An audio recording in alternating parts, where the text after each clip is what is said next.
السلام علیکم ناظرین، آپ کا میزبان ایم ناصر۔ تو آج دوستوں نے ایک فرمائش کی ہے کہ بدلتے ہیں چہرے نظام نہیں، تو آپ ڈاکٹر محمد طاہر القادری صاحب کے بیان میں سنیے۔ بدلتے رہتے ہیں چہرے، یہاں نظام نہیں۔ پاکستان کیوں مارز وجود میں آیا؟ اس کے قیام کے عوامل اور محرکات کیا تھے؟ بر صغیر کے مسلمانوں نے اپنے تن من دھن کی اور وطن کی عزت و آبرو کی بے شمار قربانیاں اور ان قربانیوں کی انمٹ داستان کیوں رقم کی؟ وہ قربانیاں کیوں دیں؟ پاکستان کیوں مارز وجود میں آیا؟ آج یہ سوال خود متنازع بنا دیا گیا ہے۔ اس سے بڑی بدقسمتی اس قوم کی کیا ہوگی کہ وہ چیز جو طے شدہ تھی وہ متنازع ہو گئی ہے، مبہم بنا دی گئی، اور قائد اعظم کے مختلف خطابات، ان کے مختلف سٹیٹمنٹس کے حوالہ جات اور مختلف تاریخی ریفرنسز کی غلط تعبیرات اور تعویلات کی روشنی میں ہر کوئی اپنا اپنا زاویہ نگاہ قیام پاکستان کے مقصد کے حوالے سے قوم کے ذہن پہ مسلط کرنا چاہتا ہے۔ میں سمجھتا ہوں کہ ہمیں کسی بھی حوالے اور کسی بھی اور ریفرنس کی ضرورت نہیں۔ سب سے بڑا حوالہ اور سب سے بڑا معتبر اور معتمد ریفرنس خود قرارداد مقاصد ہے، آبجیکٹو ریزولوشن، جو اس وقت پاکستان کے آئین کا حصہ بنا دیا گیا ہے، اور وہ آئین کا پریمبل ہے، جو دستاویز دستوری اور آئینی اعتبار سے اہم ترین دستاویز ہے۔ اس نے قیام پاکستان کے بعد اس میں کون سا نظام رائج ہوگا، اس نظام کے خد و خال کیا ہوں گے، اس کے بنیادی خطوط کیا ہوں گے، ان سوالوں کا غیر مبہم، واضح اور اٹل جواب فراہم کر دیا ہے۔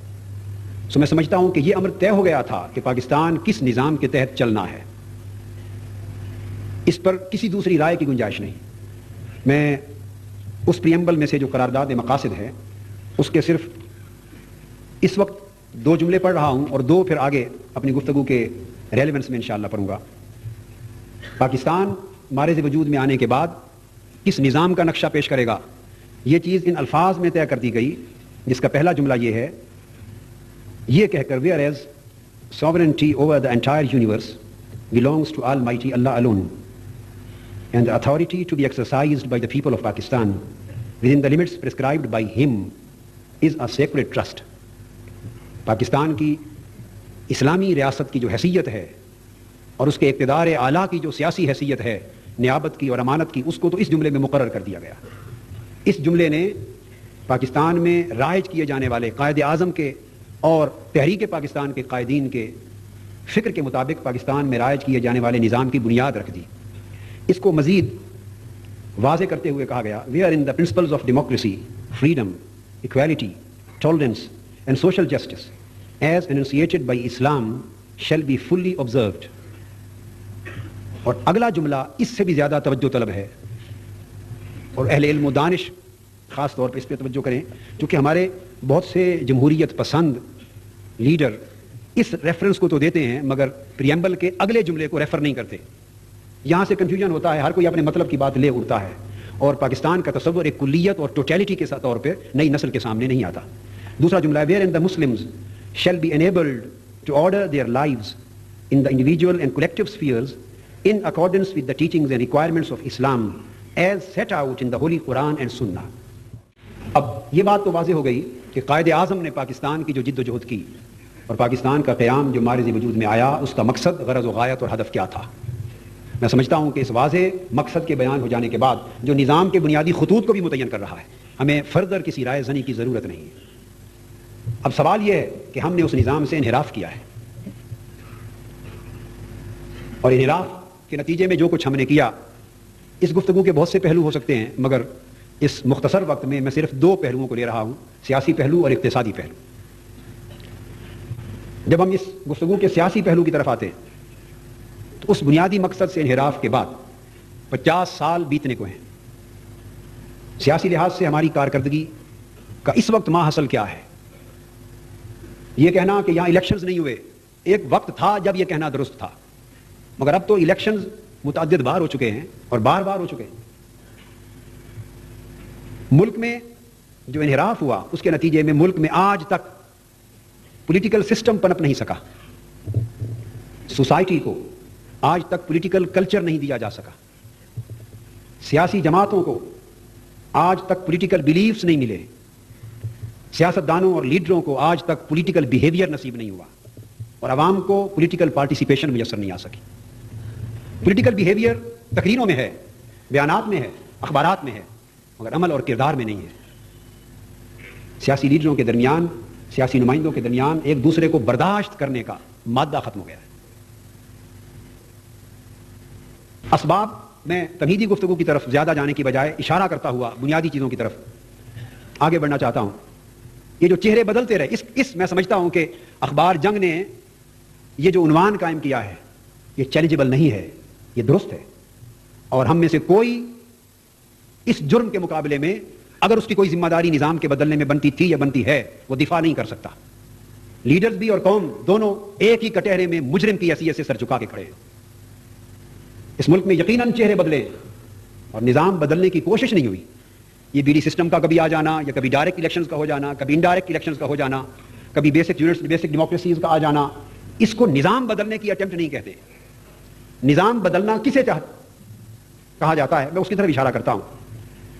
نظام نہ بدلنے کے جو بنیادی اسباب رہے ان میں سب سے بڑا سبب یہ کہ اقتدار پر اور نظام حکومت پر گزشتہ 48 برس میں ہمیشہ جاگیردار, سرمایہ دار اور فوجی ڈکٹیٹر مسلط رہے.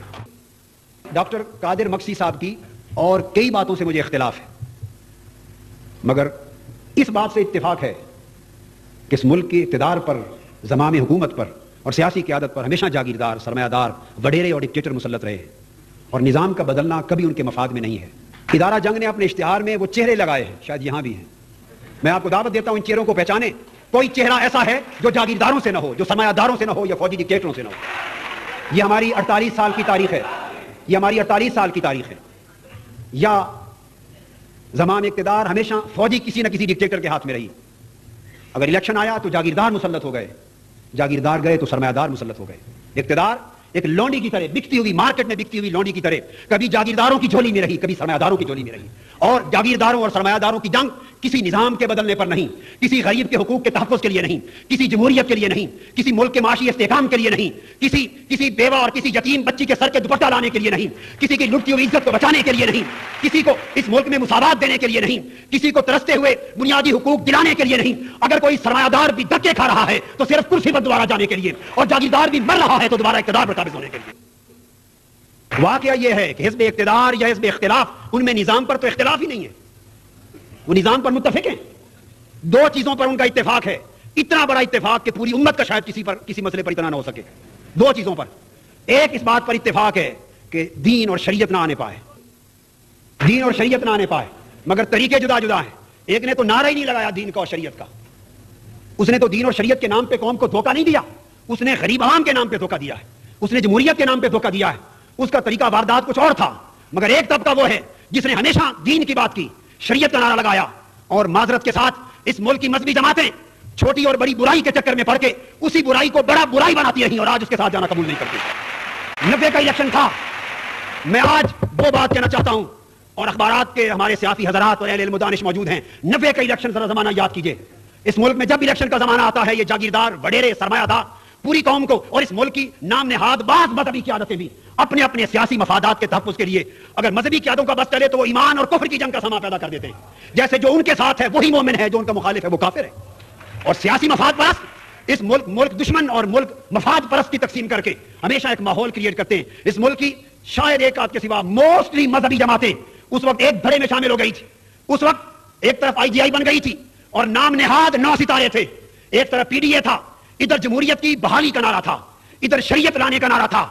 ساری جماعتیں ون وے اور دی ادر, کوئی چھوٹی برائی سمجھ کر, کوئی 2-2, 3-3 سیٹوں کی خیرات لینے کے لیے, کوئی اسمبلی میں اپنے آپ کو پہنچانے کے لیے ادھر چلا گیا, کوئی ادھر چلا گیا. ملک میں صرف ایک پاکستان عوامی تحریک تھی جس نے کہا دونوں بگی کے بت ہیں, ہم کسی کے ساتھ شامل نہ ہوں گے.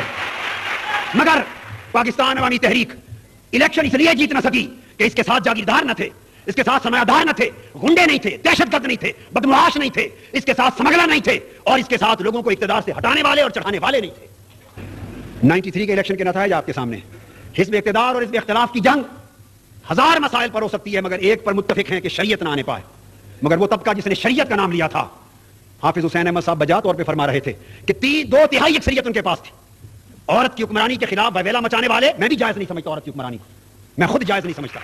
مگر میرا سوال یہ ہے، اس مسئلے پر اپوزیشن میں آئیں تو ویلا مچائیں، لوگوں کے مذہبی جذبات کے ساتھ کھیلیں، اللہ کی نازل کی ہوئی شریعت کو تختہ مشق بنائیں. جب اقتدار کا تخت تمہارے پاس تھا، 2/3 اکثریت تھی اور بغیر کسی رکاوٹ کے آپ ترمیم منظور کرا سکتے تھے، اس وقت شریعت کہاں گئی تھی؟ اور بڑے بڑے شریعت کے نمبردار ساتھ تھے. شریعت کے نافذ نہ ہونے پر کبھی جھگڑا نہیں ہوتا، جب اپنے مفادات پہ لات پڑتی ہے تب جھگڑا ہو جاتا ہے. ہمیں اللہ کی شریعت عزیز نہیں ہے، اپنے مفادات عزیز ہیں. تو ایک اس بات پر اتفاق ہے کہ شریعت کا اپنی حقیقی روح کے ساتھ نفاذ نہ ہو، اور اگر ہو تو دجل و فریب کے نام پر. کوڑوں کی شریعت جس میں حقوق کا نام نہ ہو، امتیازات کی شریعت جس میں مساوات کا نام نہ ہو، خالی نام نہاد عدالتوں کی شریعت جس میں اختیارات کا نام نہ ہو. اس طرح کی شریعت سوٹ کرتی ہے، وہ 10 برس کیا 100 برس بھی چل جائے تو رہتا سہتا وقار شریعت کا جاتا رہے گا. ایک اس پر اتفاق ہے کہ شریعت نہ آئے، ایک اس پر اتفاق ہے کہ نظام نہ بدلے. ان دونوں کی بقا اس میں ہے کہ نظام نہ بدلے. ریزن اس کی ہے، جاگیردار، سرمایہ دار اور فوجی ڈکٹیٹر تینوں کی نفسیات ایک ہے، اور تینوں کی نفسیات جمہوریت کی نفی ہے. حقانی صاحب، تینوں کی نفسیات جمہوریت کی نفی پر قائم ہے. جاگیردار، اس کا براٹ اپ ایسے ماحول میں ہوا ہے، اس کی نفسیات نے نشو و نما ایسے ماحول میں پائی ہے کہ اس نے جس بیٹی کو پسند کیا اس کو اٹھا لیا. اسے قوم کی بیٹی کی عزت، اپنی بیٹی کی عزت دکھائی نہیں دیتی. جس نے سر اٹھایا اسی کی چوری کروا دی، اسی کو اغوا کروا دیا، قتل کروا دیا. وہ جاگیردار جس کی نفسیات اس ماحول میں بنی ہے، جب وہ پورے ملک کا اقتدار لیتا ہے تو وہ پورے ملک کو اپنی جاگیر کے طور پہ چلانا چاہتا ہے، یا پورے ملک کو اپنی جاگیر کے طور پہ چلانا چاہتی ہے. دونوں صورتیں ہوتی.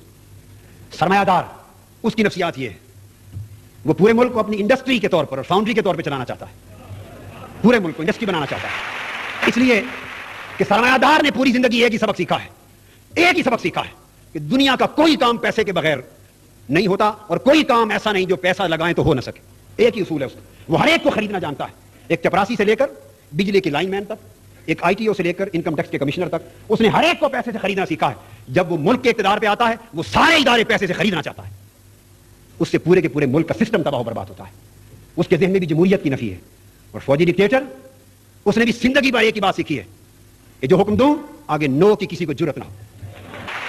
جب وہ اقتدار پر آتا ہے تو وہ پورے ملک کو بٹالین کی طرح چلانا چاہتا ہے. 48 سال میں ملک کی زمان اقتدار بدل بدل کے ان 3 طبقات میں رہی ہے. یہی وجہ ہے کہ چہرے ہی بدلتے رہے ہیں. نظام نہ بدلنا تھا، نہ بدل سکا، اور نہ بدلے گا جب تک اقتدار کی کرسیوں پر جاگیردار، سرمایہ دار، وڈیرے قابض ہیں. اس وقت تک اس ملک کی تقدیر، اس ملک کا نظام، اس ملک کے غریب کا مقدر کبھی بدل نہیں سکتا. اگر غریب کو اپنا مقدر بدلنا ہے تو اقتدار ان سے چھیننا ہوگا، ان ایوانوں سے ان کو نکالنا ہوگا. حاضرین محترم، اس لیے تینوں طبقات، حاضرین محترم، انقلاب نعروں سے بھی نہیں آئے گا. انقلاب خون مانگتا ہے، خون مانگتا ہے. انقلاب قربانیاں مانگتا ہے. ایران کی انقلابی جنگ میں انقلابیوں کی جنگ ایک شہنشاہ سے تھی. پاکستان میں انقلاب چاہنے والوں کی جنگ 1000 شہنشاہوں سے ہے. 1000 شہنشاہوں سے ہے. آپ کو جد و جہد کرنی ہے. تینوں طبقات بنیادی طور پر، پہلی بات میں نے یہ کہ جمہوریت کی نفی پر ان کی سوچ استوار ہے. تو وہ کوئی نظام جس میں جمہوریت ہو اس کو اپریشیٹ ہی نہیں کر سکتے. وہ ان کے بنیادی مزاج کے خلاف، وہ مس فٹ ہیں اس میں.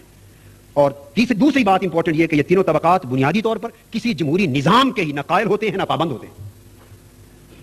اس لیے کہ جو نظام پاکستان کا آئین اور قرارداد مقاصد یہاں لانا چاہتا ہے وہ تو مانگتا ہے ایکویلٹی. وہ نظام ایکویلٹی مانگتا ہے. وہ 2 جملے جو میں نے عرض کیا تھا بعد میں کوٹ کروں گا. وہ نظام کہتا ہے wherein shall be guaranteed fundamental rights including equality of status. وہ تو غریب و امیر کے سٹیٹس کی برابری مانگتا ہے. ایک ڈکٹیٹر، ایک جاگیردار، ایک سرمایہ دار ایک غریب کو جو اپنے ساتھ پیڑے اور چارپائی پہ بیٹھنے کی اجازت نہیں دیتا، وہ برابر سٹیٹس کا ماحول مہیا کر سکتا ہے؟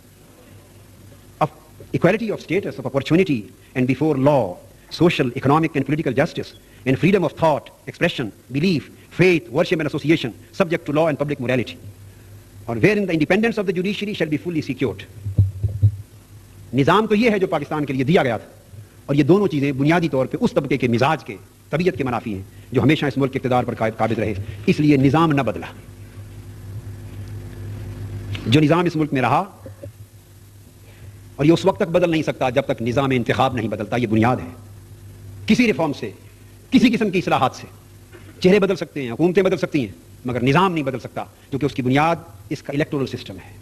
اس نظام انتخاب میں جتنا کرپٹ، جتنا غلیظ اور جتنا تباہ کن نظام انتخاب ہمارا اس نتیجے اور نوبت اور حالت کو پہنچ چکا ہے، روئے زمین پر کسی ریاست کی حالت یہ نہیں ہے۔ ہمارے ہاں جب الیکشن ہوتے ہیں، ہم الیکشنوں کے بار بار کروانے پر تو زور دیتے ہیں، مگر کبھی اس پر بھی توجہ دی کہ الیکشنوں کے نام پہ اس ملک میں ہو کیا رہا ہے؟ سرکس ہوتی ہے، میلہ ہوتا ہے، منافقت اور فریب کے لبادے ہوتے ہیں، لالچ، دھونس، دھمکی، دھاندلی، جھوٹے وعدے، بددیانتی، غنڈہ گردی ہوتی ہے، کروڑوں روپے کا خرچ ہوتا ہے، اور تنخواہ یافتہ کارکنوں کی فوج ظفر موج گلی گلی کوچا کوچا آ جاتی ہے۔ امیدواروں کے بینر ہوتے ہیں، پوسٹر ہوتے ہیں، مخالف امیدوار کی کردار کشی ہوتی ہے، بیرون ملک کے ماہرین آتے ہیں، لباس پہننا بھی بتاتے ہیں، تقریر کا ڈھنگ بھی بتاتے ہیں، میک اپ بھی بتاتے ہیں، خرچ ہوتے ہیں۔ یہودی لابیز کی رائے پہ لی جاتی ہیں جو وہاں لانچ کرتی ہیں، امریکہ کی کانگریس میں ان کی مہم، جو انگلینڈ میں مہم، لابیز بنتی ہیں، اربوں کروڑوں ڈالر کے ساتھ یہودی لابیز کام کرتی ہیں، اور معذرت کے ساتھ حزب اقتدار اور حزب اختلاف دونوں کے پیشوا اور ان کی عالمی سطح پہ سرپرستی کرنے والے ٹھیکیدار یہودی فرمیں ہوتی ہیں، دونوں کی ٹھیکیدار یہودی فرمیں ہوتی ہیں، ان کے ایگریمنٹ ہوتے ہیں، ان کے ایگریمنٹ ہوتے ہیں۔ میں ایک مرتبہ ایگریمنٹ کی کاپیز لے آیا تھا اور پریس کانفرنس میں ساری پیش کر دی تھی امریکہ سے۔ یہ الیکشن ہے جس کے پاس جو شخص کروڑوں روپے لگا کے ٹکٹ خرید رہا ہے، خواہ وہ پارٹی فنڈ کے نام پر دے، خواہ وہ کسی نام پہ دے، جو کروڑوں روپے کے ساتھ یا لاکھوں روپے کے ساتھ ٹکٹ خرید رہا ہے، فیصلہ تو یہی ہو گیا کہ نظام کون سا آنا ہے۔ ایک وہ شخص جو شریف ہے، جس کے پاس رزق حلال ہے، جس کے پاس علم کا، کردار کی دولت ہے، جس کے پاس غیرت کی دولت ہے، حمیت کی دولت ہے، جس کے پاس ساری خوبیاں ہیں، مگر وہ سمگلر نہیں، لٹیرا نہیں، جاگیردار نہیں، سرمایہ دار نہیں، وہ ایجنٹ نہیں کسی ایجنسی کا، وہ مافیا کا فرد نہیں، منشیات کا دھندا کرنے والا نہیں، وہ کروڑ روپے کی ٹکٹ کہاں سے خریدے گا؟ فیصلہ تو الیکشن سے بہت پہلے ٹکٹ کی خریداری پر ہو جاتا ہے۔ کسی نے چیک لگایا آج تک ٹکٹ کیوں بک رہے ہیں؟ کون لگائے؟ اس لیے کہ دونوں طرف بکتے ہیں اور دونوں کا مفاد اسی میں ہے۔ اور پھر 2-4 کروڑ روپے کے ساتھ ایک الیکشن کی سیٹ جیتی جاتی، 2-4 کروڑ۔ بڑا سادہ سا سوال ہے، اور قوم بڑی بھولی ہے، ہم بڑے بھولے ہیں، بہت بھولے ہیں، یہ بھولا سمجھا جاتا ہے۔ جو بھی پارٹی جیت کر آتی ہے وہ کہتی ہے ہم بددیانتی اور دھاندلی کا خاتمہ کر دیں گے، اس لیے کہ وہ ان کے ایوان میں بیٹھے ہوئے جو 2-4 کروڑ خرچ کر کے آئے ہیں، وہ ایمانداری کرنے کے لیے خرچ کر کے آئے، وہ غریبوں کو روٹی اور ان کے منہ میں نوالا دینے کے لیے خرچ کر کے آئے۔ اس کی پہلی کوشش یہ ہے کہ 2 کروڑ لگا تو 5 کروڑ نکالوں، 2 کروڑ پچھلا، 3 کروڑ اگلے الیکشن کا خرچ، یہ اس کا پہلا کام ہے۔ اور اس کے بعد یہ کس کو معلوم نہیں؟ میں سوال کرتا ہوں، کس کو معلوم نہیں؟ کیا کسی وزیر اعظم کو معلوم نہیں ہے؟ کیا کسی صدر کو معلوم نہیں؟ کسی وزیر اعلیٰ کو معلوم نہیں ہوتا؟ کسی قائد حزب اختلاف کو معلوم نہیں ہوتا؟ کسی جماعت کو معلوم نہیں ہوتا؟ آپ کو معلوم نہیں ہوتا، مجھے معلوم نہیں ہوتا، اخبارات والوں کو معلوم نہیں ہوتا؟ سوال یہ کس کو معلوم نہیں؟ ہر ایک کو علم ہے۔ نتیجہ ہم نے دیکھا ہے ایسے ایم پی اے جن کو پاؤں میں پہننے کے لیے عزت کی جوتی میسر نہیں تھی، وہ ایک سال میں کروڑ پتی ہوئے پھرتے۔ کسی بیرونی سرمایہ سے الیکشن لڑا، کروڑ پتی ہو گئے۔ یہ دھندا ہے۔ وہ لوگ جو سارے کرپشن کے پروسیس سے آ رہے ہیں اقتدار کے ایوانوں میں، چور کہیں کہ ہم چوری کو ختم کر دیں گے، ڈاکو کہیں ہم ڈاکہ زنی کو ختم کر دیں گے، دہشت گرد کہیں دہشت گردی کو ختم کر دیں گے، محالستو جنون۔ یہ لوگ ہمیشہ سرمایہ داروں اور جاگیرداروں کے مفادات کا تحفظ کرتے ہیں، اور یہ نظام انتخاب دنیا کی بہترین انویسٹمنٹ بن چکا ہے۔